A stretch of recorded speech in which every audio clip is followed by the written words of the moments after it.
May we have an approval of today's agenda? Thank you, thank you. You're pointing?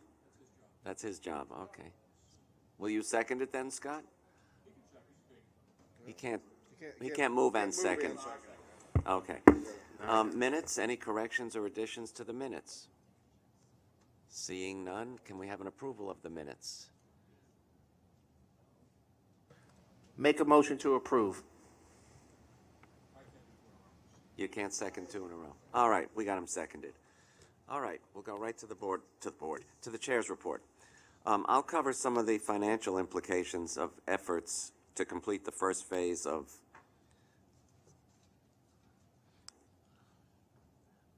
this is funny, of the project. It really, the noun isn't there. But anyway, there's a lot of activity surrounding 2nd Avenue Subway. I'll get into a little bit more of that in my board report. But one of the most immediate effects is the push to open it.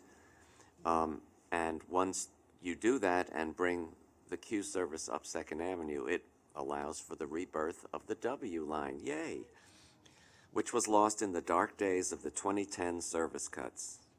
To refresh everybody's memory, once 2nd Avenue begins, the Q will go from its Coney Island destination up to 96th and 2nd. This means the Astoria branch will only have the N running on it, and as you know, the Astoria branch has to have 2 services running on it, especially since it is getting more and more populous. So the planners have proposed bringing the W back, which would run from Ditmars Boulevard to Whitehall Street. It would run weekdays only, like it used to. I know everyone has been hearing a lot about the debate over the repair of the Canarsie tube, which carries the L line under the East River. This is going to be a major undertaking, as this tunnel may have sustained the greatest amount of damage of all of the tubes from Superstorm Sandy, and the lack of transit alternatives in areas served by the L complicates planning for this. There are arguments to be made for a shorter time of total shutdown, limited closures, less busy times for a longer period, or various solutions in between these extremes. The MTA has committed to a community engagement process to give affected communities input into the repair.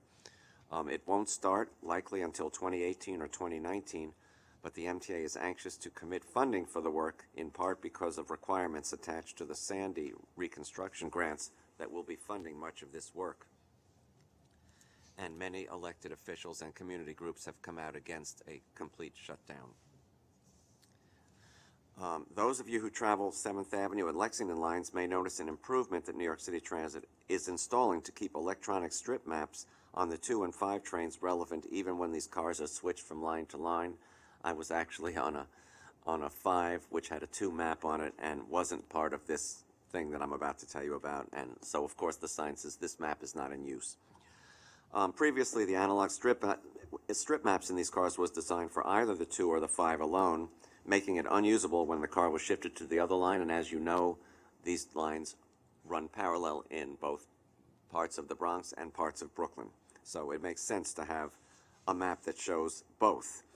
While riders may have memorized the sequence of stations along their everyday trip, sharing of cars between the lines and reroutings due to problems in the system makes this a useful change, particularly for visitors or occasional riders. I don't know if visitors will understand the new stuff, but regular riders would. Bill and I saw an early version of the 2-line strip map, made a few suggestions on how it could be improved, and hopefully that's what made it to the final version. Have you seen a final? I saw one in the store here. Oh, okay. A piece of it. Okay. Outside of our system, the World Trade Center Transportation Hub, you know, the really expensive one designed by Calatrava, is scheduled to open the first week of March. The early reviews of the facility have been mixed, and the Port Authority has declined the opportunity to hold an official grand opening due to concerns about the cost of the facility in the face of other pressing infrastructure needs.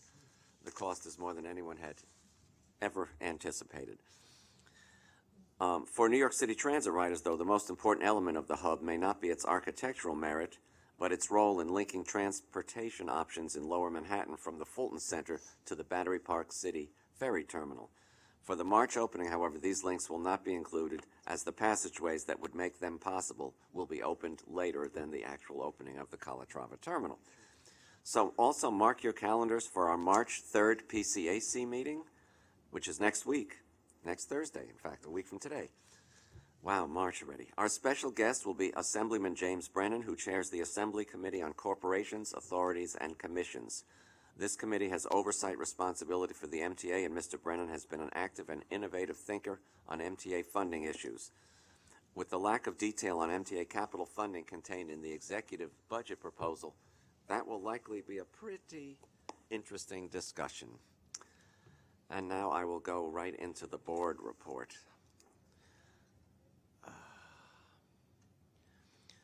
So, as you heard from the earlier report that I just gave, there is going to be a movement of monies from contingency funds for Second Avenue. $66 million worth is going to be moved in to speed up the problems that still exist at the 72nd, 86th, and 96th Street stations in order to get, at the latest, a December 24th opening date. The governor is really moving. There are updates all the time now at the board level on the progress of Second Avenue. Dr. H is committed to this. During the press conference yesterday, the chairman was asked, since the independent consultants said that they still saw possible problems in the date. The chairman was asked, do you think this date is realistic? And the chairman said, absolutely. So we will bring you up to date progress on this movement of funds. But I asked, if you put $66 million into the actual budget, how much contingency will that leave on Second Avenue? And the answer is approximately $50 million, which they claim is more than enough. So we will see. What? Have they talked at all about either the commissioning and the shot list for the commissioning and the schedule for that, or the training of staff for operating They it? have not. But it's such an ongoing process that I will have an opportunity to ask those questions. Definitely. Trudy, and then Sharon. I heard.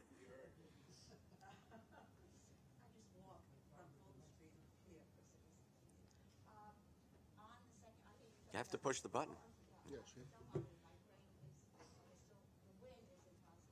Yeah, flags are really Yay! blowing. Is this it? You're Yes, on. yeah. Okay, I was asked to ask on the Second Avenue subway. I think you answered some of it, but two things.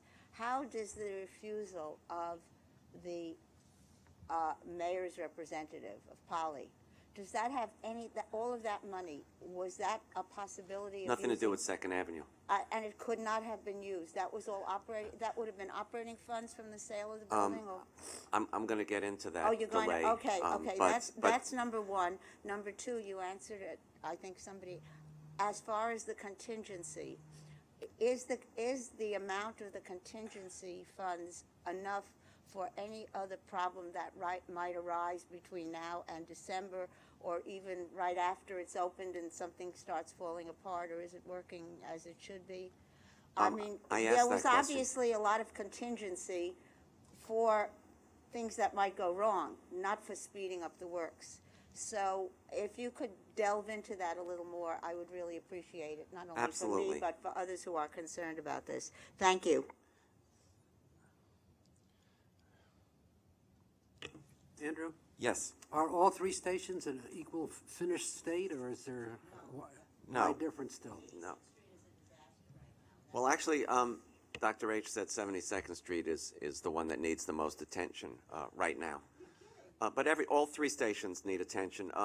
They're not all power energized yet, No. but I think two of the three are, and the next one is going to be power energized. Let me just tell you, I check it out because I've been asked to do that by neighborhood people, by whatever. And 86th Street, they are working on it, but it is still in very bad shape. 72nd Street is because of the elevators and the other stuff that aren't working out the way they were supposed to.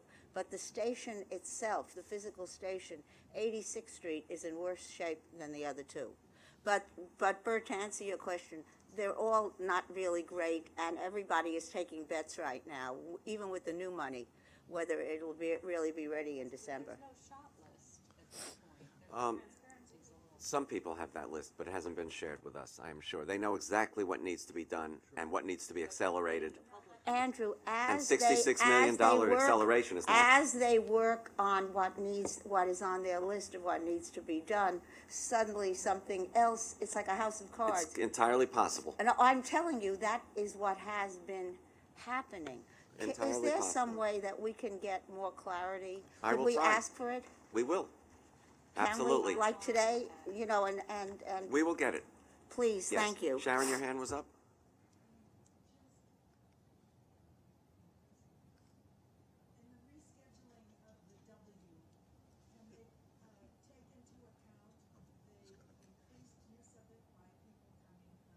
M60 from over the weekend. It gets very used. The W will not run on weekends. It never did. And there's no way it can. There's always given one that- service on the Astoria branch on weekends, and it's the N.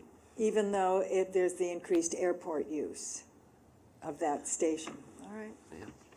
Yeah. Bill and then Stuart. Oh, Mike, I didn't see you. Okay. Push the button. M, is there, I have two quick questions. On the M, is there a problem foreseen with yard facilities for the M, since it does not go anywhere near a yard, which is why they flipped the Q and the N some years ago? Are you saying N as in Nancy or M as in Mary? I meant W. You meant W. I meant- I was wondering how we got to the M, but I'm sorry. The M brings up another question, but this has been a problem in the past, causing them to change routings, and I was wondering if that had been considered or if it was a problem or anything. the lack of a yard for which line? It would be the W from Whitehall Yeah, the to W doesn't- Astoria. Whitehall is where the W's would return to Astoria, Right, like they used to. right. Well, What I they- understand that, but there's no yard along the route. No, And there what isn't. Right. They have tried to do is, historically, is have the routes laid out where possible so that they pass a yard, they don't have to deadhead. Yeah, What they normally do is they run W's down the R line and run them or eventually down the N line, run them into Coney Island. So you see it like early morning, you'll see an occasional W coming up the. Deadheading. Well, actually, no, it's in revenue service. really, from Coney Island to Yep. Whitehall Street? They'll pick up Wow. passengers, yeah. Occasionally, you can catch a W in revenue service coming up from Brooklyn. That brings me to my other related question, which I'd been wondering One sec. about. One sec. Or could. Which is, has the Broad Street, has the Broad Street Montague Tunnel connection been restored? It has. It's just not used in revenue service. Right. Okay. Right. Sharon, you had something, or you're done? You're done. Stuart, go ahead. I had a question on Trudy's question. They keep leaving the 125th Street Station out of this project.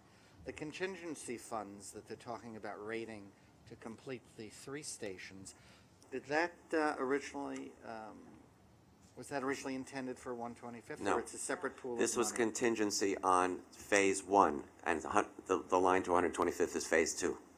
Okay, so no commingling of that. No. Okay.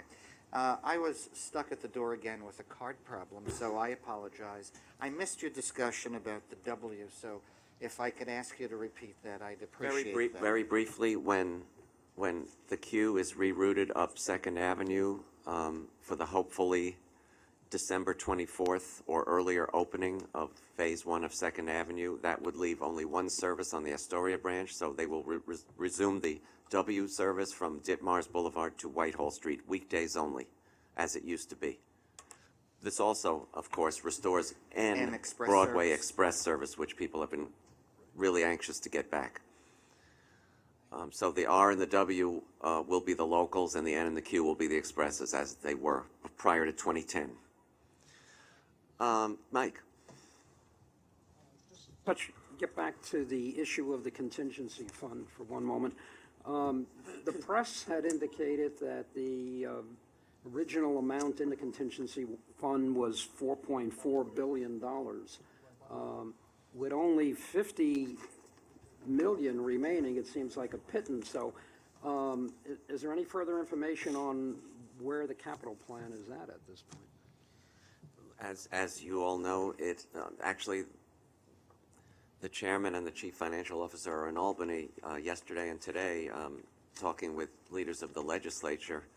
And we, as you heard, we have Assemblyman Brennan coming next week to the full PCAC meeting, but it has not been submitted to the CPRB yet because they do not want a rejection. So they're trying to, make sure everybody is happy with the plans for Phase 2 of 2nd Avenue, with the Canarsie Tube shut down, with Long Island Railroad third track between Floral Park and Hicksville. All of these have led some legislators to threaten to veto the capital program. So there's a lot of work that has to be done before it's actually submitted. They don't want a rejection. Yeah, sounds like in all likelihood, the contingency fund is going to be depleted very shortly. Yeah, just to clarify, the 4.4 billion is the total cost of the project. Not the contingency. And 50 billion left on the contingency, or 50 million left. 50 million. Well, how much was in the contingency fund to begin with then? 120 something They maybe. usually it? run around, they usually run. That's it? All right, so it was misquoted in the press then. Yeah. I think that, they may have used some of the contingency already. They use it through the age. We can take a look.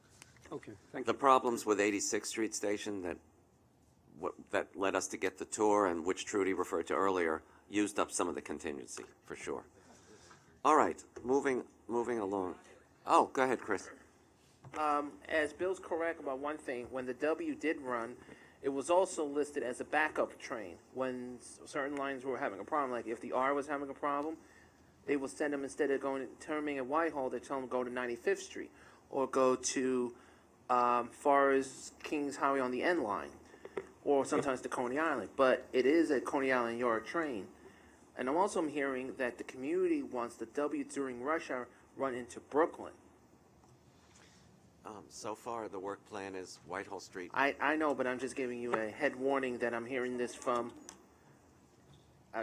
Carol, you're What did correct. Carol because say? money. Oh, it's all about and money. thank you, tree leaders. As I'm Stuart? saying, What rolling stock are they going to be using for the W? Well, the last time they had it, it was R160s, believe it or not. So,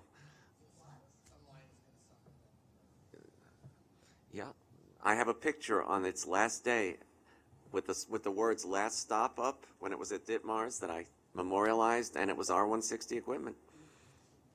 But I cannot predict what they will put on it.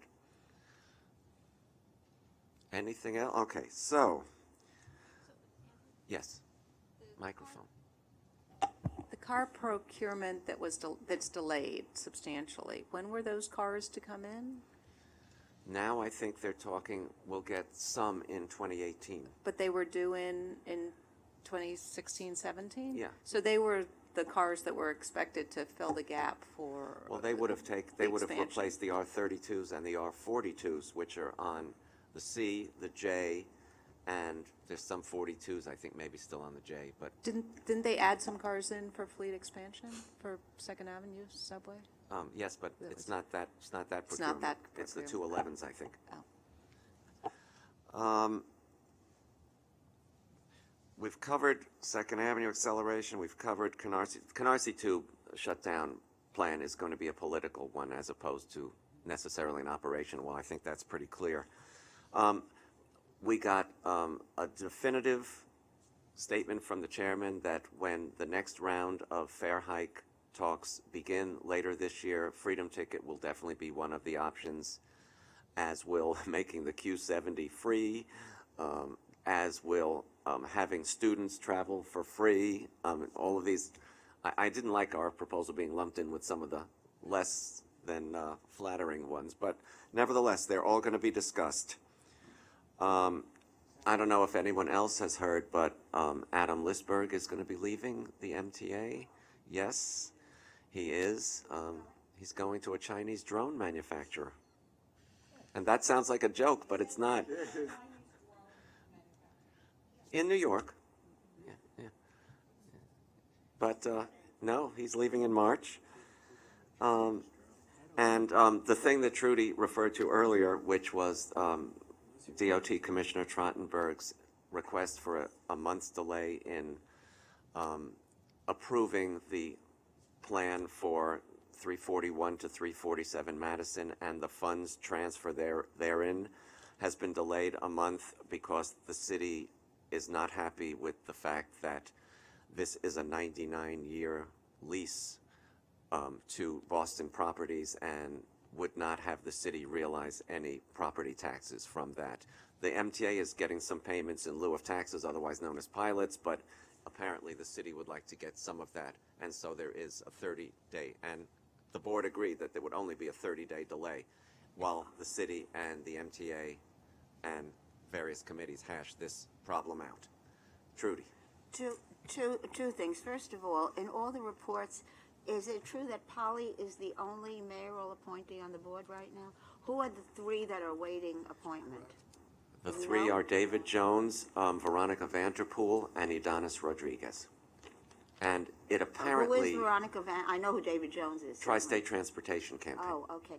And then the other thing is whether, I don't know if this was, this is off the record, not to be taking notes for a second, because everybody is saying that this is another thing between the governor and the mayor, but there's an added thing that Boston Properties is the head of Boston Properties is Mort Zuckerman, who also owns the Daily News and who has been the most vociferous against banning the horses. I know it sounds crazy, but one of the reasons... Nothing's crazy I'm anymore. just giving all of you some inside, baseball information, and only for in here, not in the minutes, not anyplace else. But the conventional wisdom is that is... Well, can you just finish that thought? I think people should know about the tasting. Oh, yeah. About what? Yeah. Our meetings are being taped. Oh, According to state law, we're required Whoops. to take. okay, I said it. I'm sorry. No, I thought that, okay, well, whatever it is, there are other matters, let's put it that way, that also fall into this. And what happens if after a month, which I understand that the reason is that the MTA is tax exempt and therefore, because it's a state agency or an authority. Yeah, that's the issue. Can and this tax therefore- exempt status be passed on to Boston? And therefore, that the city will not, or the city will not get taxes on the building from Boston Properties. What happens if in a month's time, the city is still saying, no way? Will the board then vote to do it anyway? Quite likely. I mean, what, are they just giving the city a month to prove their case one way or another? That's what came out of yesterday's discussion. Okay, so... Everybody around the table was willing to give Commissioner Trottenberg that month, but not more, because the chief financial officer made it pretty clear that this would mean certain monies will not be advanced to the MTA that are necessary for the capital program. Okay, so now we are back to the capital program. For that one, we are. Okay. But not having anything to do with Second Avenue. No. But the rest of the capital program could be affected by this. And the capital program isn't going to be passed until everybody up in Albany is happy about it. And they're not going to be happy about it until this matter of 347 is resolved. Yes, So and the we're longer... talking at least another month before... At least another month, but there comes a time when we wouldn't want to get to when the MTA might have to pay the feds back for some money advanced on East Side Access if this program doesn't get passed and going, so. And when would that be? I don't know the exact date. That's a date that keeps shifting, but everybody's hoping within 2 months this thing will all be cemented and Albany will pass the capital Yeah, they program. keep- But we'll ask Assemblyman Brennan this when he's here next week. They keep shifting stuff around to be able to let contracts, but there's a point where they won't be able to shift anymore. Yes. Yeah, Bert. Can you tell us what 341-7 is going to look like, what the proposal is? That will and Jeff Rosen made it very clear, as did one of the other an attorney, not the other attorney, but that will largely depend on the ULURP process, on council member Garodnick, and whether the FAR is a 24 or a 30 for that site, and that has not been determined yet. It will obviously be bigger than it is now, but there's a big difference between a 30 and a 24 FAR, obviously. Yes, it's 44 to 45. Madison to Vanderbilt. There's a fair interest in development around that area because of the one Vanderbilt. I'll bring up something that I was invited by S.L. Green and with some other transit advocates to talk to them about a property that lies basically over the end of the mezzanine of the Lexington Avenue line, the southern end, that is proposed for landmarking. It's going to be calendared for landmarking sometime there'll be hearings in the next month on it. And S.L. Green does not have immediate plans to redevelop the property, but they're afraid it's going to be landmarked and they're not going to be able to do anything at some indeterminate point in the future about it. That may be something we might want to take a look at. We're still awaiting some information on that from S.L. Green about the process. And the address of that building? It's 125 Park Avenue. It's if you know the Pershing Square, the Park Avenue overpass at Pershing Square, you come out of the doors from Grand Central. It's on the left side as you walk out the doors. It's the corner building on the left side. It's where there used to be some airporter buses and things like that. So that's the property, and the problem with that is it has southeast corner or something. it has the guts of the building. It's a 1920s building, and the guts of the building basically are extending down to a point that's right in front of the mezzanine for the Lexington line. So if they leave that building there in perpetuity, it means that you can't extend the mezzanine and you can't do some things like running escalators down to the 7 line at that point, getting them out of right out of that right behind the fare control area, which is a real mess and roadblock. So we're still waiting on a little bit of information, and people are talking to Municipal Arts Society about what their view of it is. But we may want to revisit that and at some point take a position on that. Bill, is that an internal mezzanine in Grand Central or an external? It's the mezzanine that the mezzanine that goes over the Lexington line, and it's inside. Yes. In the station. Inside the station. Actually, there are actually steps at the southern end of the station that go up through 125 Park Avenue, that come out through the side of 125 Park Avenue onto the street. Yeah. And they've made that street from 41st to 42nd pedestrian. It's pedestrianized, yeah. But their elevator pits come down and basically block the mezzanine. So That's where the Campbell apartment.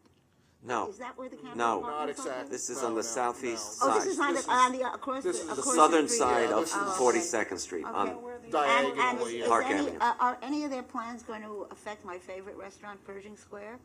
They don't have any plans presently. They're just afraid that if it gets landmarked, they never will have any plans. That's they said something like they didn't expect it. They probably are looking at this like in the 10 or 20 year future somewhere, because they mentioned that it took 10 we'll years keep you posted on this. to do one Vanderbilt, and it would take something similar to do this project at this point. And I neglected to mention in the discussion of the return of the W, that because of PICS and a public hearing that's going to be held, it will likely return before the start of 2nd Avenue service. The queue would terminate at 57th and 7th, and until it goes after this public hearing, after the date, which could be September, when the W returns. The Q ends at 57th. So it's just the N and the W serving Astoria at that point. And then the Q would be extended to 96th and 2nd when the opening date commences for 2nd Avenue. So there might be a period when the Q is actually not going to Astoria, the W is running, but the 2nd Avenue subway is not open yet. All right, so our guest is not here yet, so let's go to old business. Mike. On the board report, there was an article in the Wall Street Journal this week that the governor's recent budget documents contain provision for the creation of a New York State Design and Construction Corporation, which is intended to provide oversight and review of major capital projects that include public funding. The Citizens Budget Commission, as well as the Manhattan Institute think tank, have come out in opposition to this already, calling it another level of bureaucracy, since the governor already has oversight over the MTA and the other agencies to begin with. And I was wondering if the MTA board had any discussions of this. There was a brief discussion. Went out. There was a brief discussion of this at the press conference yesterday. The chairman was asked about this, and the response was, we think we do a pretty good job on most of our projects. On the mega projects, we could be doing a better job, and we're going to look to do that. But didn't, obviously, for obvious reasons, the chairman did not express an opinion on that proposal, but from the governor. I see. But you could read from it what you wanted to. Thank you. Yeah. Ken. Thanks. The subject is performers on platforms, which is still a problem for me and other people. Bill Henderson provided me a while back with a memorandum from PCAC to the Transit Police back in 2014, and I gather they have not responded to that. And then last year, I submitted to PCAC proposed wording revisions of the guidelines from, I think it's 1995, but really old guidelines that emphasizes volume and so forth, which Bill Henderson's memo did also. That's the major problem being the loudness of the performers, and I and other people agree that even more important than that is the locations of them, and that's why in my proposed guideline revisions I suggested places where it would be good for them to perform and places where it is bad for them to perform. So I'm wondering if the council can Trudy? possibly follow up on that. Can you turn the mic off? Thank you. If you want us to follow up with that, we will do that, Ken. And I've noticed performers blocking the way in several stations, actually, so, yes. As Stuart is correct, because, lately, you're not just seeing them on the platform, but you're seeing them on the train, too. You mean Ken is correct? Huh? You mean Ken is correct? Yes, I Yeah, said Ken. we're calling people by their first names here. You want to call him Stuart? You do that on your own time, okay? I'll get you later. As I was saying is, lately, we did put the complaints in about dancing on the trains. They're getting to be, I'll say this nicely, annoying. Because, I'm surprised none of those bars on the train doesn't go pop, and then, there goes the train. Is there possible... You're talking about Showtime, aren't you? Whatever they call themselves. It's bad enough after seeing them on the Manhattan Bridge on the Q, once in the Blue Moon more on the Q or the N, but also now on the A line, A, D, A, B, C, D, going from 59th up to 125th in both directions. And 59th, I know has a transit station. I'm surprised they're not even on the train. The police are very aware of the Showtime group, the dangers they pose, especially on a very crowded train, and if they see them, they escort them out.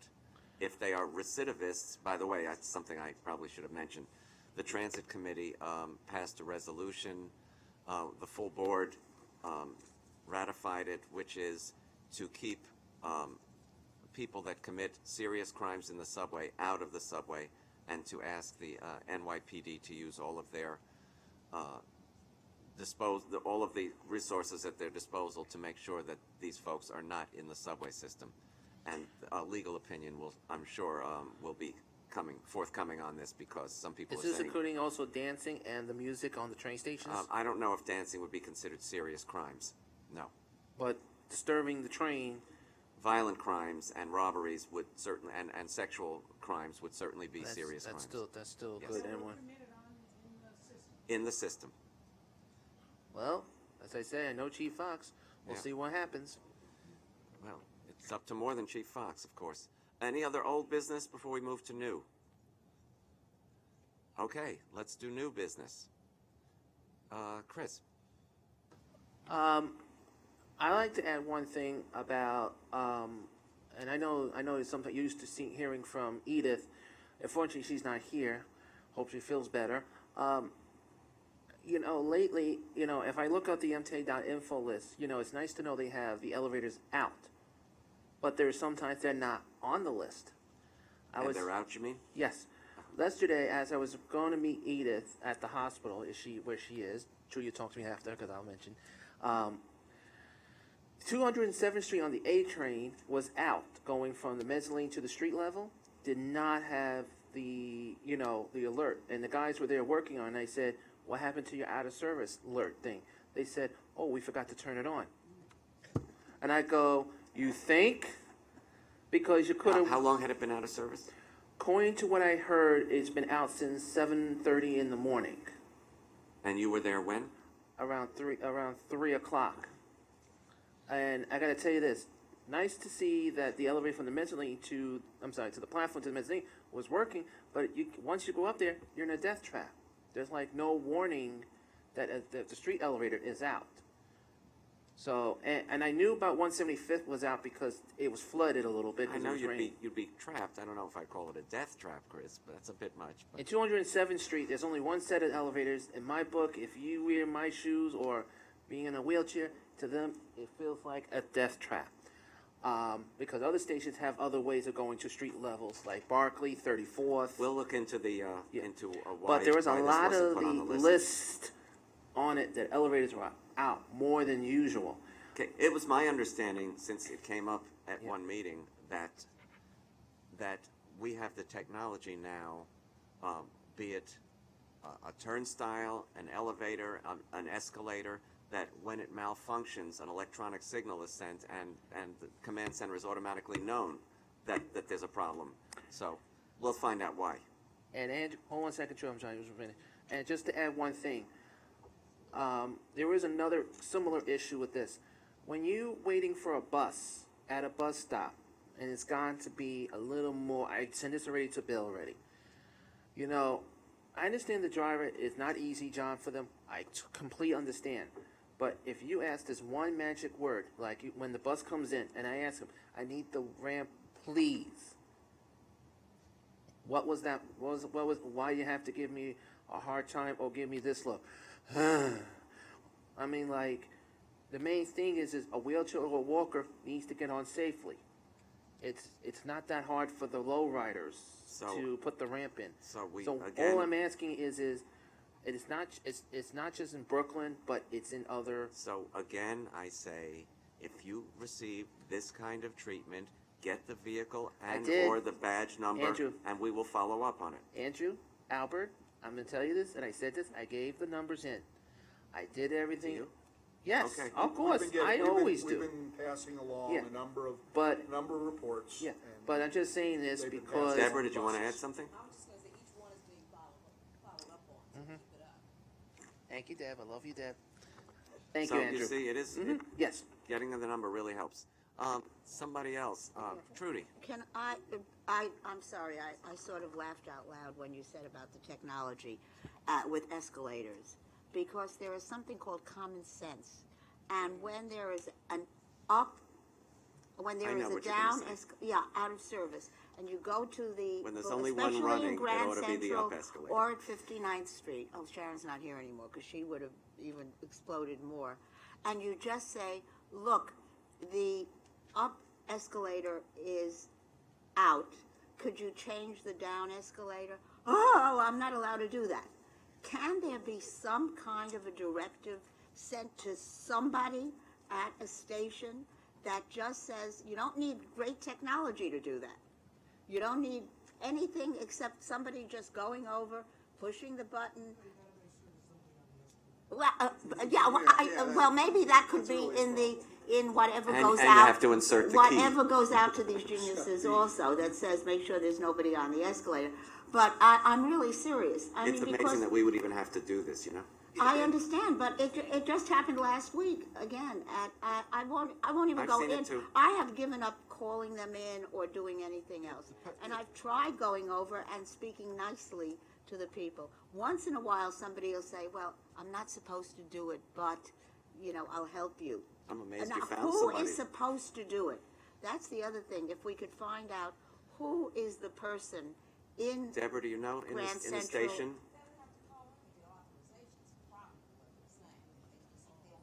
Okay, well, could we do something then? Could we request that there is an automatic authorization to somebody on the site, that it is reported to them that an up escalator isn't working, but a down escalator is, to just switch the switches without having to call in for authorization and for everything else? I mean, I know it sounds ridiculous on its face, but it's really, and I know it's not your doing, so if we could include in the request that there be somebody on site at all times be authorized to push the switches. We will.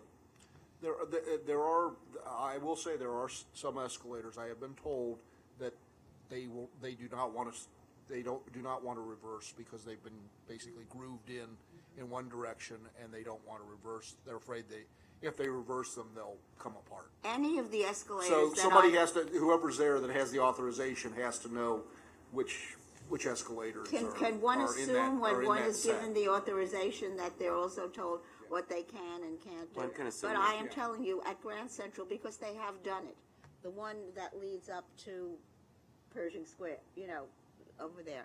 And the same thing at 59th Street. And 59th Street is an awfully long Very long. escalator, as is the one at 53rd, 51st, and Lex. That one is out more than it's in. And there, look, let me not go into it. Could we please We will. send something? We will. Thank Ken, you. you had your hand up? The construction's going on under 8th Avenue, just outside of Columbus Circle Station. When that started, I was pleased, as I'm sure you, Andrew, and other people have been saying for years, the MTA should be generating income from a lot of their unused real estate. So the idea of utilizing that for retailing is good.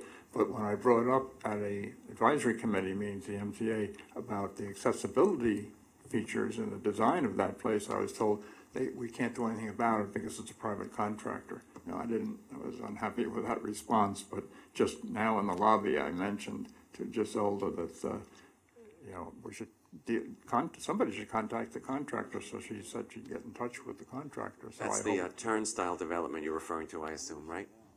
I'm sorry? It's the turnstile development on the mezzanine south of, between 57th and 58th, approximately under 8th Avenue there. Right. Yeah. Yeah, well, I don't know why you say turnstile. That's the name of the development there. Name of the what? The whole commercial corridor there now, it's called Turnstile. Oh, I didn't know that. Yep, Yeah, but it's still under construction, I guess, right? it is. So I hope that I or somebody can talk to the designer about accessibility features before it's too late. Thank you. Yep. Any other new business? Seeing none, I guess we can move. Sarah, where is Sarah going to sit? Up here or up here? Okay. So let me introduce Sarah Wyss. Wyss? Okay, Wyss. I guess there'd be too many jokes if you say it the other way, yeah. Began her career as a planner doing earthquake hazard mitigation in San Francisco. She entered the world of transportation planning in '94, where she went to work for KKO and Associates, a consulting firm in Massachusetts. In '95, she became a scheduler and later a planner at MTA Long Island Bus. Remember them? In 1997, she was hired by MTA New York City Transit as the bus transportation planner for Queens.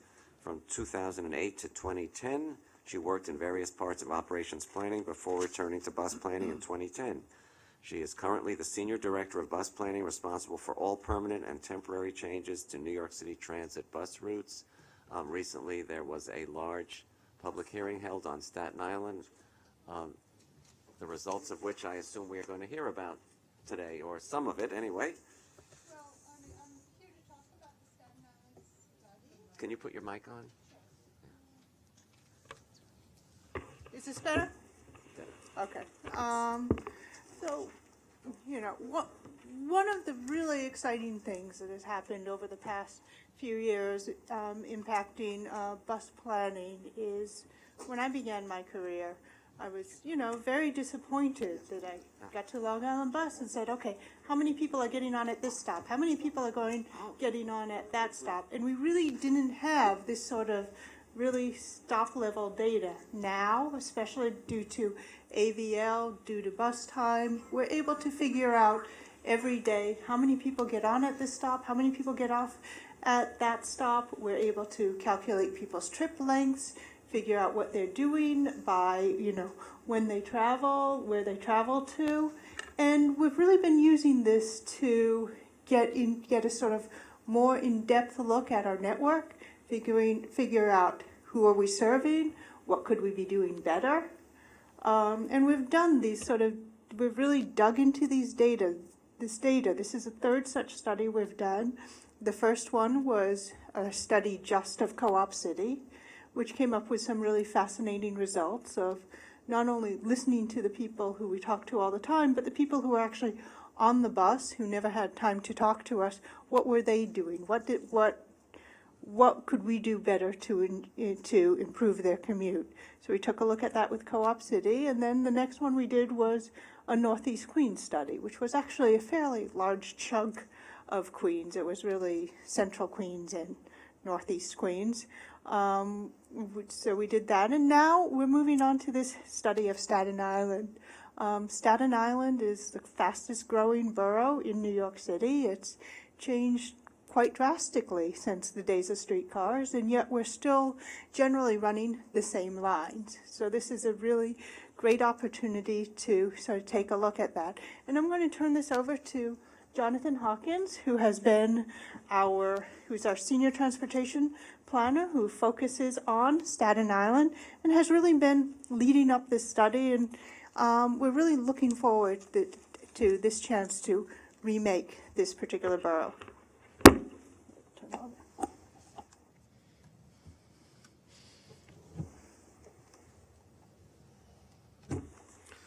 Thanks, Sarah. Good afternoon. So first, before I start, I want to explain just really quickly what I've handed to you. It might be a little confusing without some explanation. So we recently had some public workshops on Staten Island, which I'll talk about in a moment. And the handout that I gave you is what we gave out to the attendees at those workshops, which is why it says tonight's group activities agenda. So we're not going to be doing that tonight, but I thought you would like to see this to see what the public has been receiving at our meetings, and it's very similar to the presentation I'm about to give. So as Sarah said, we've done a couple of these studies now, comprehensive bus studies. I just want to know, are these meetings open to the general public, and how do you get people there? If you could just... Yes, ma'am. I'll make sure that I talk about that when I get to the workshops. So this is the first study that we've done that's a full borough, an entire borough all at once. When we do planning, it's often more of a piecemeal approach. So this we hope to kind of guide future planning on a comprehensive level, looking at how all the routes work together to serve folks in Staten Island. And many of you know a lot of these stats that are on the screen. Staten Island has a pretty large bus network within New York City.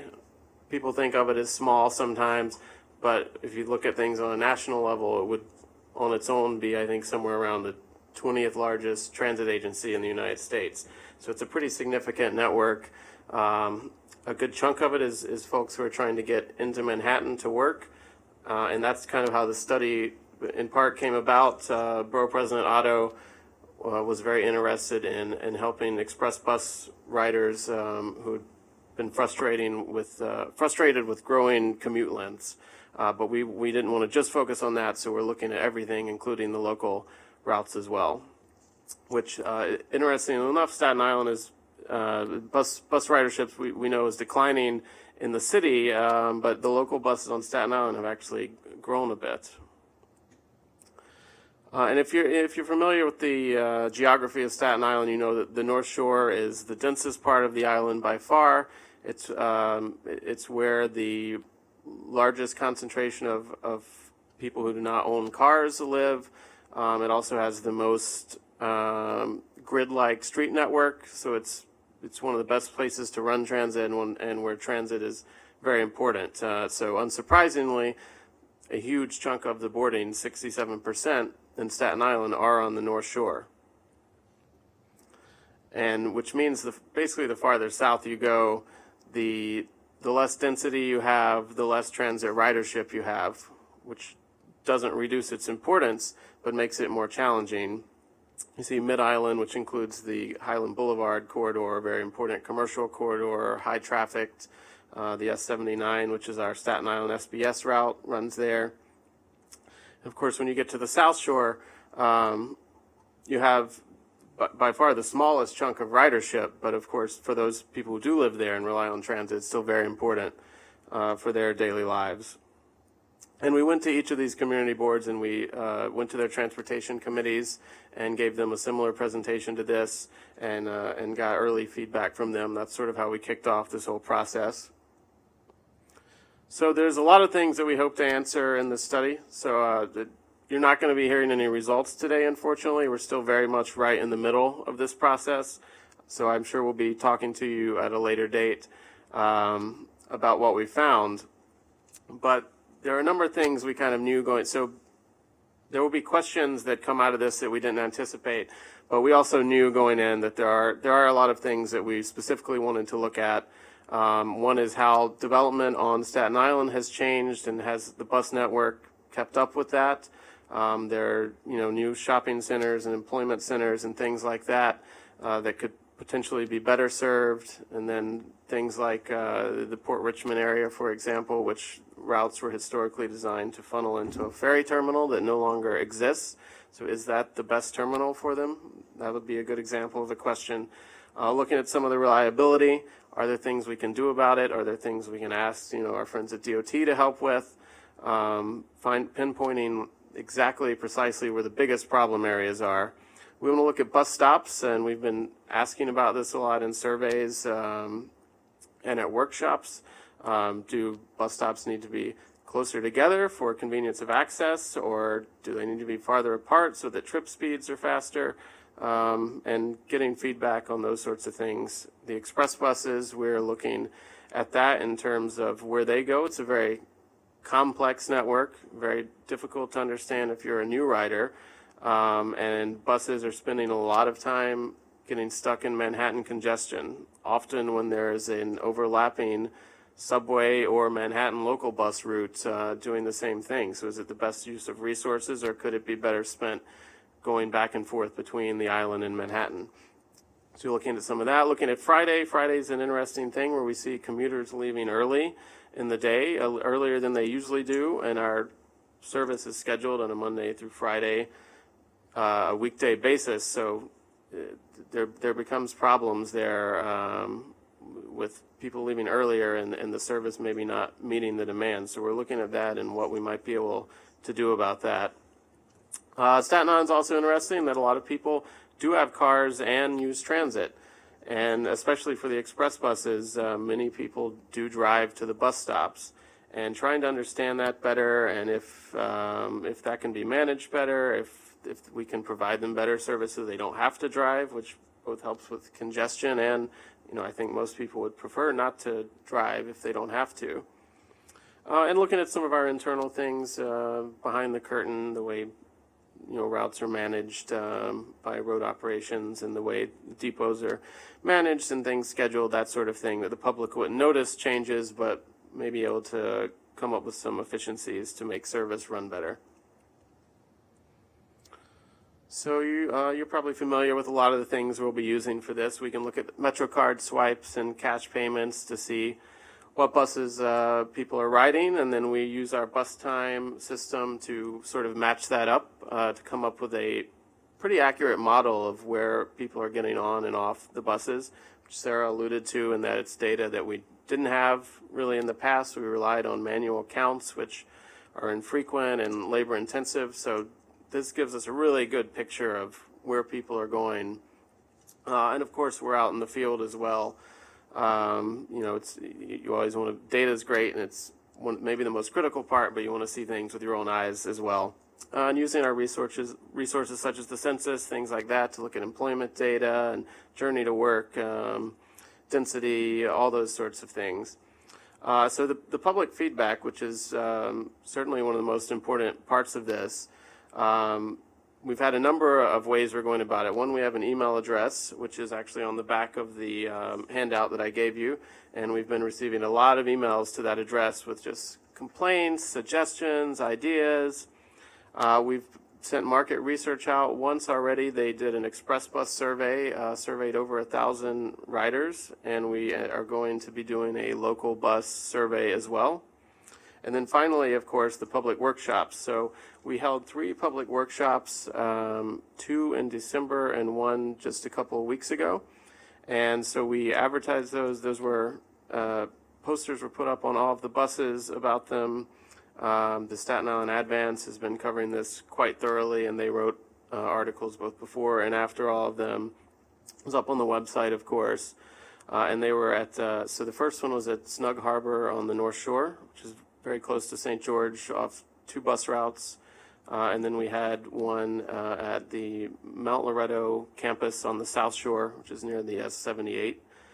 And then most recently, we had one at Staten Island Technical High School for the Mid-Island folks. We wanted to provide sort of the 3 distinct geographic regions and community boards a chance to have one close by so that everyone could get access. And so what we did at those is we had everyone break out into tables, not a lot of talking. We did some, a very brief introduction, and then we broke everyone out into small groups. We had MTA staff at each table, and we had a giant map at each table, and we had various colored stickers that corresponded to questions we would ask people, and we had a note taker as well, and ran people through some activities about their commute, where they go, where they see problem areas, where they feel that the bus performs poorer than normal, places they would like to go but they find difficult or impossible to get to by transit, and questions about some of the things I talked about earlier, like the express buses, how they're routed, or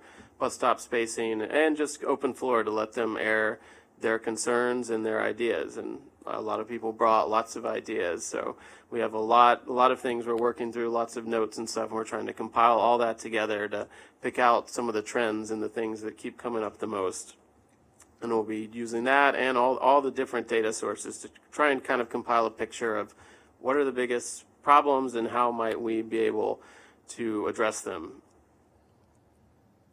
And so our recommendations, one thing from the very beginning we've really been pushing is that we want things that can be implemented and not in a long term. So things that make, have additional cost or require additional buses are fine and will certainly be part of the recommendations, but really emphasizing that using our existing resources better, those kind of things can be done in a shorter term. It's really the barriers are more political.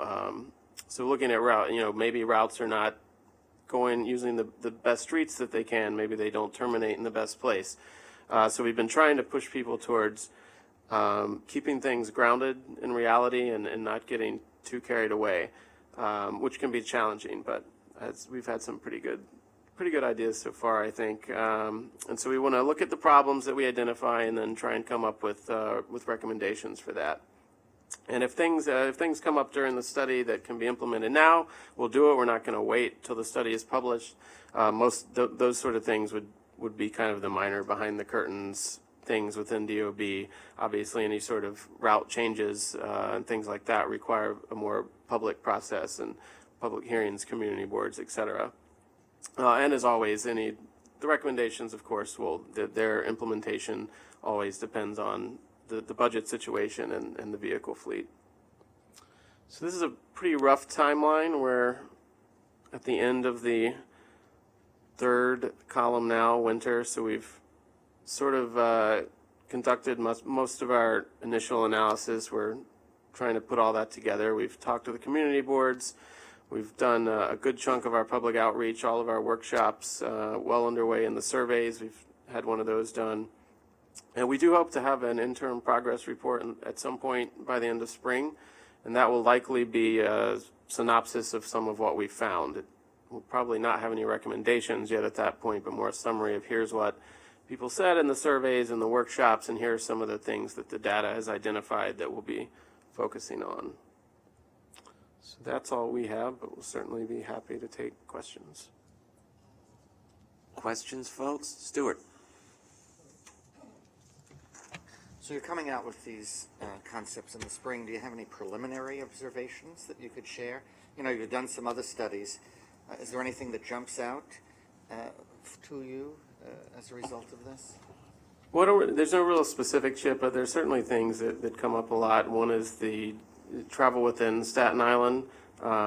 Historically, most things there are focused towards getting to the ferry, which is, in fact, the biggest ridership demand, but it's not all of it. And there are a lot of people who want to travel across the island, particularly from north to south or east to west, depending on your perspective. And so that trying to find a way to maybe optimize some of those routes to get people where they're going better. I think that's one of the things that's come up a lot. And with the express buses, as I mentioned earlier, and we've heard from all of our feedback, the length of the commute, some of the circuitous routing that some of the express buses have, and the different variants of the express buses making it sometimes confusing to know which is running when, which should I take at this time. So I think we would love to find a way to simplify it and make it speed up trips and simplify the network if possible. Oh, I should also mention before the next question, the other event we have, which we were invited to participate with the NYU Rudin Center and the nonprofit group Transit Center in a hackathon for the Staten Island bus study. And so a hackathon is basically a concept. It started out in the tech sector with software designers where people would get together and over a day or a couple days try to tackle a software challenge by working really intensely in groups. And it spread out to other areas, including transportation. So they did one with the Taxi and Limousine Commission a couple of years ago. This is the first time the MTAs participated in anything like this. But we're giving some of our data to the participants. I think there's about 130 people registered, and they'll come together on March 5th for the full day. And we're asking them to come up with their own redesigns for the local or express networks on Staten Island. And so it's going to be fun to see what people could come up with.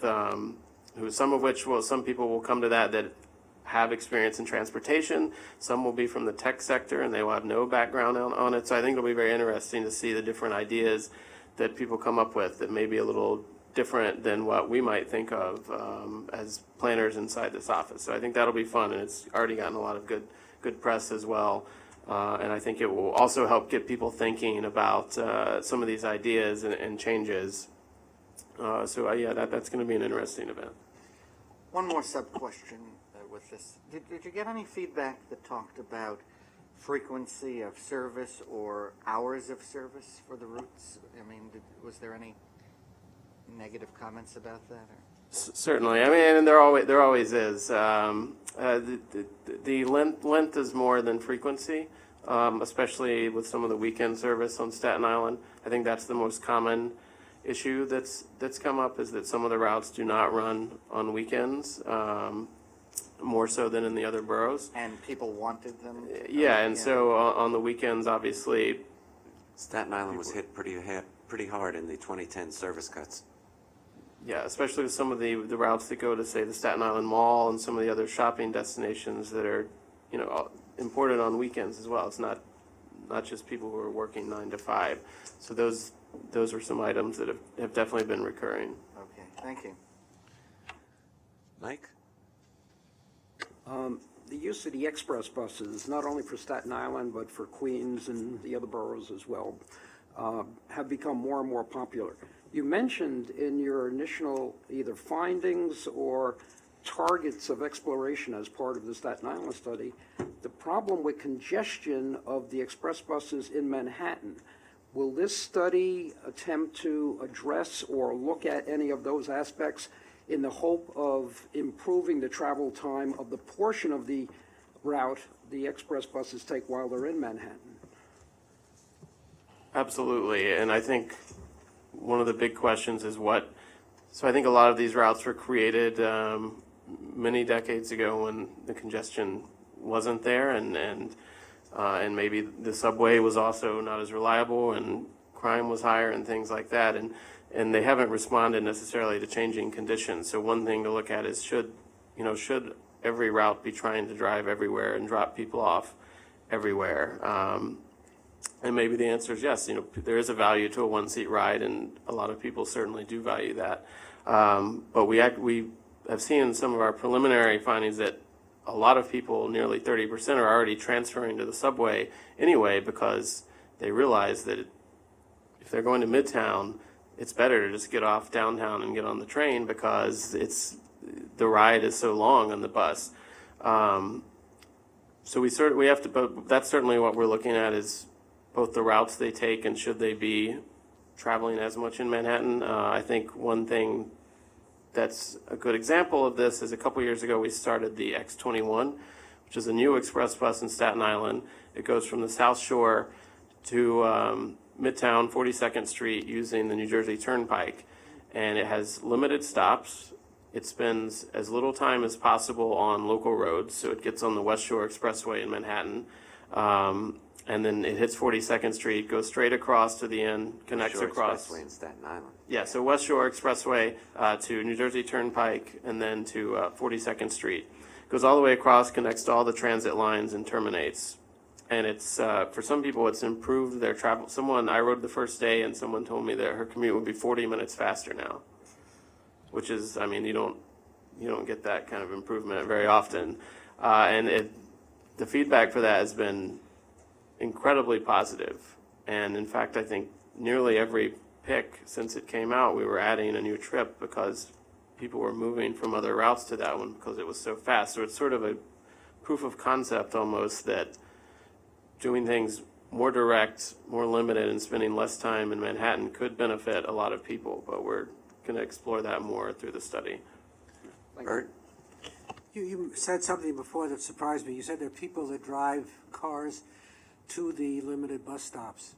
A, is there parking available in these places?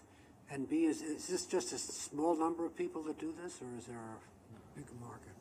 It's actually, we just got some of the preliminary survey results back on, don't quote this, it's a very high number. I forget the exact number, but it's very significant, a very large chunk. There are some formal park and rides. The Eltingville Transit Center is one. In fact, it's so busy that it fills up every single day.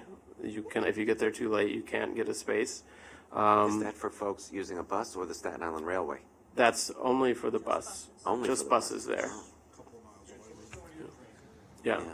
That's Arthur Kill and Arthur Kill and Richmond Avenue. Oh, yeah, it's not near the train. So that's very popular. And then Father Capodanno Boulevard near the beach, there's some park and rides there.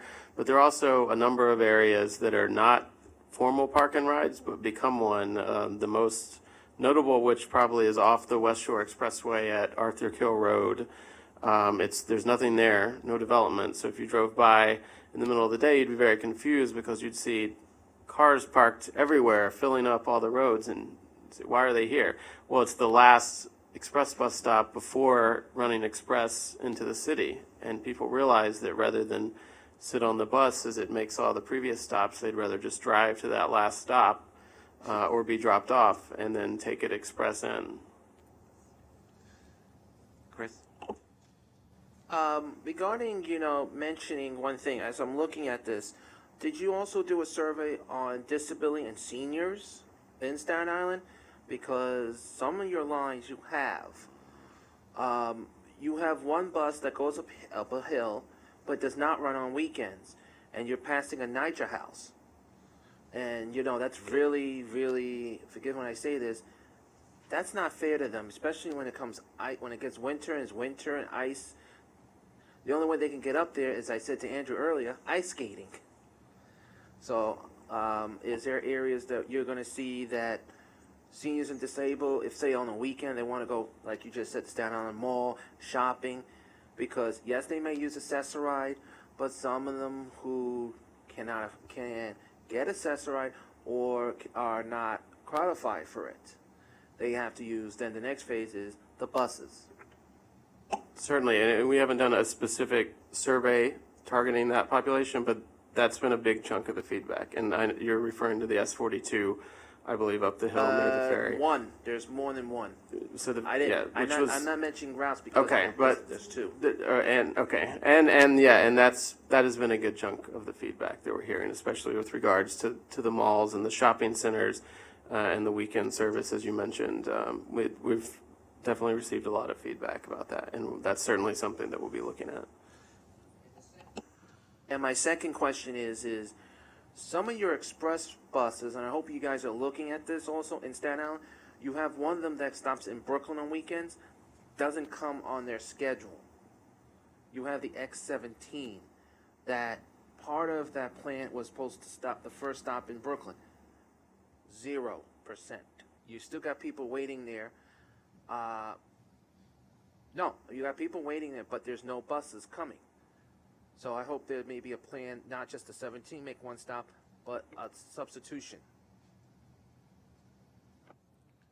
Yeah, well, certainly, I'll make sure I look into that specifically, but we are looking at all the data to find some of what's the hot spots, the biggest areas where trips are being missed or consistently late, etc.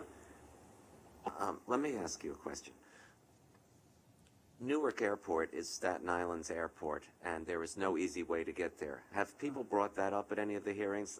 I can't imagine that wouldn't be a really busy route.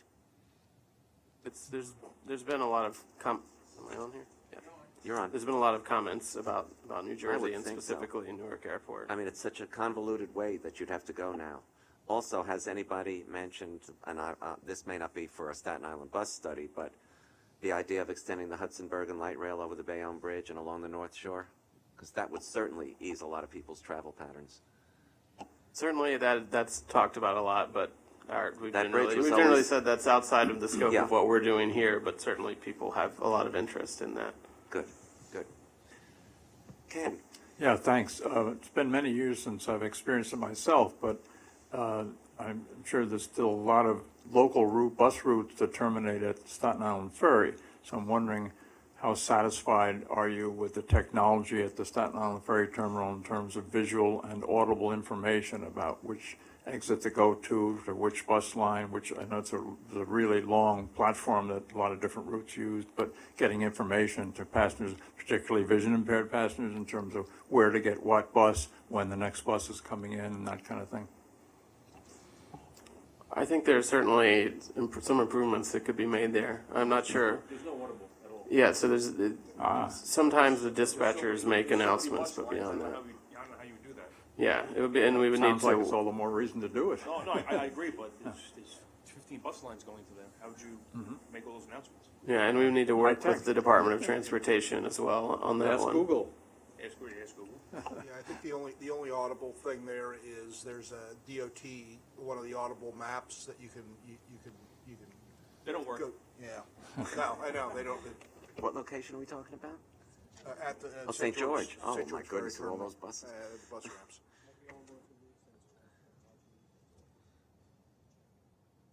Any other questions or comments? Seeing none, let me thank you very much for a very informative presentation. We look forward to the next hearing, the next piece in this puzzle.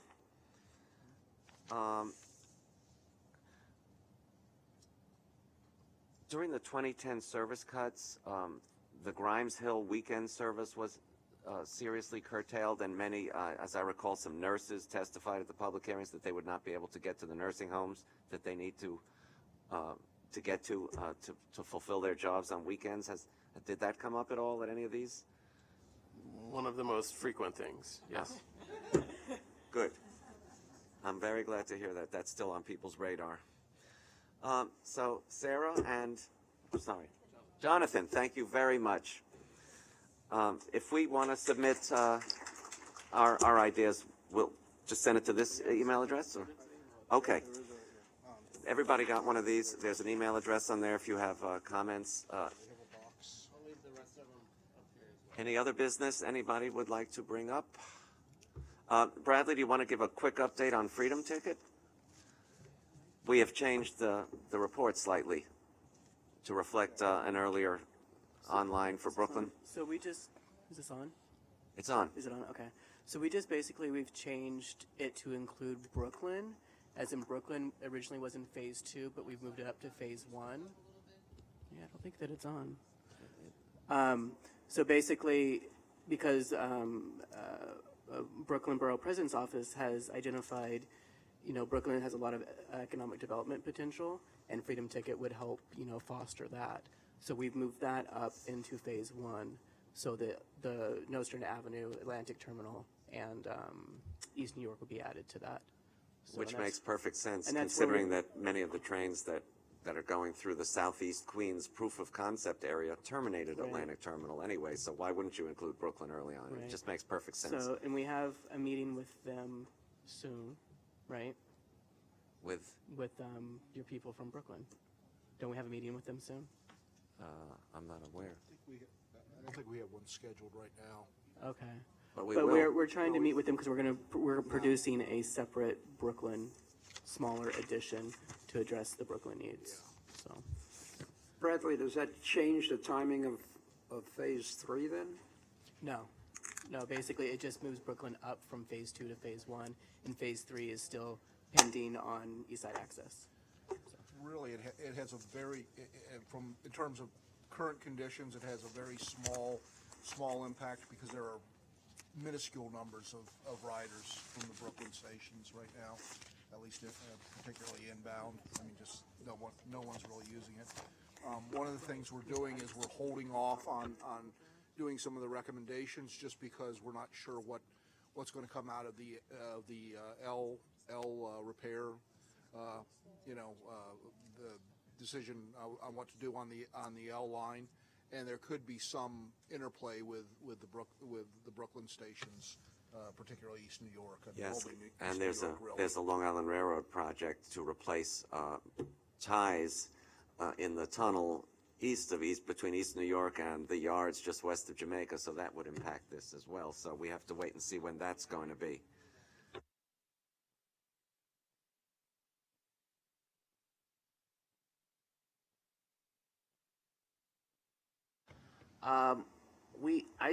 Anthony was supposed to be here today, but he's stuck at another emergency meeting. He did mention that, about the Freedom Ticket, because it seems, as I had the letter here last time, a lot of the officials it's getting growing more in Brooklyn, but it's not even related to, their district, but because they understand it does relate to them, like on the Q line, the N, the D, the F, the R, all the trains that go to other parts of Brooklyn. A lot of the officials, like I'm going to use Councilman Highland Deutsch, Alan Mazel, and Mark Traeger, are very interested because people who take the train from Berkeley to Coney Island or East New York, they are definitely very interested in this. And it seems this is the first time I have to say they all agree. And that's kind of weird. You ever heard that before? Yeah. One other thing too that, if it's okay with Ellie, where are you? Is it okay? Can I share it too? Well, you guys are going to be going out to 2 meetings coming up. The first meeting, Andrew, they're going to be in Queens at the Queens DD Council meeting. And this will be, one of their meetings on March 7th. And then they will be joining in Brooklyn the Advisory Council on March 15th. So it is, as, we have to do, outreach and getting people to get to know the Freedom Ticket, because it is a very important piece to it. It's because the main issue is it is so difficult if you're in Jamaica and you have to pay 2 arms and a leg to get to another part, to the other end of Brooklyn, but instead you have to go into Manhattan, all the way into, either way, whatever train you take, E or J or F, you still have to go into Manhattan to come to Brooklyn. And you can just From do that with Jamaica, the you do LIR. not have to go to Manhattan to go to Brooklyn. But, excuse From me, Jamaica, you do not have to go to Manhattan to go to Brooklyn. that's true, but you forget one other thing. Accessibility is also the issue, too. All those are accessible stations. Those are accessible, but as I said before, the Long Island Railroad does not have the price is too high, and you gotta pay, doesn't link to the Metro card. That's what people are saying in Jamaica. That's another reason for Freedom Ticket. Exactly. And this is why a lot of the people in the community want this. They're like they say, they Well, want more and more elected officials are signing on to it, so Yeah, that's that's a good what I'm sign. saying. That's a good sign. I think we should, Stuart? Was there any update with the effort to get people from the Queensborough President's Office on board or to have an audience with them? Or the other part of our discussion, which was a broader outreach to other officials in Queens? Stu, I spoke with the Queensborough President's Office and had conversations with the new transportation coordinator over there who indicated he was going to be at today's meeting and will probably, for whatever reason, he's not here now. I spoke to him about some reference that had been made at a prior meeting here that the Queensborough president was opposed to the Freedom Ticket plan, and he said, nonsense. That's the first he's heard of it. Wherever the information came from, it was erroneous. And I understand some of it may have emanated through Chris, through the Brooklyn Borough presidents. No fact at all, from what I'm told. And I indicated that I would be willing, along with Andrew, to meet with the Queensborough president if there were any concerns whatsoever. At the time, this was a week ago, they were in the process of preparing a statement of support for the plan, and I expect that to be forthcoming shortly. That's great news. If I may continue on that, because I happened to run into Melinda at something not connected with transportation at all, and I mentioned it to her, and I mentioned that I had seen some of her other people, and she said, I just want to know more about it. She said, I think it's a great idea, but I've heard different things. So this leads to my question that I was going to ask you, whether you have had any further conversations with Councilman Miller, who has his own, Danique, I always get, who had his, as I've said at the last meeting, had his own piece of legislation and his own ideas about what this should be, because I think a lot of what the borough president's office has been hearing is what they've been hearing from him, and I'm going to pronounce his name all wrong also, Udonis. Okay. Anyway, so has there been any follow-up with Councilman Miller especially? When I heard Mike's news, I was waiting for this representative from the Queensborough president to be here today to speak to him or her about this issue, and then try to set up the meeting with Melinda, with Denise. No.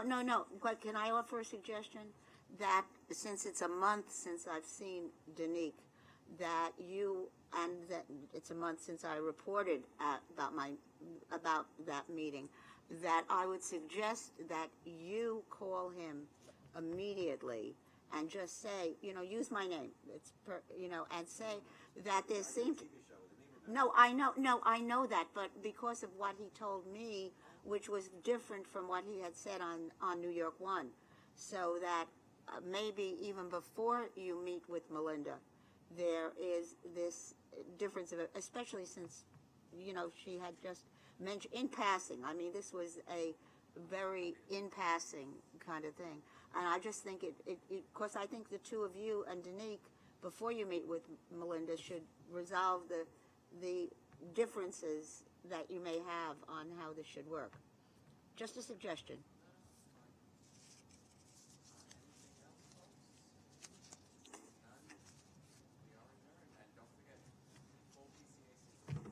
I'll be on the phone. I'll be on the phone. You guys.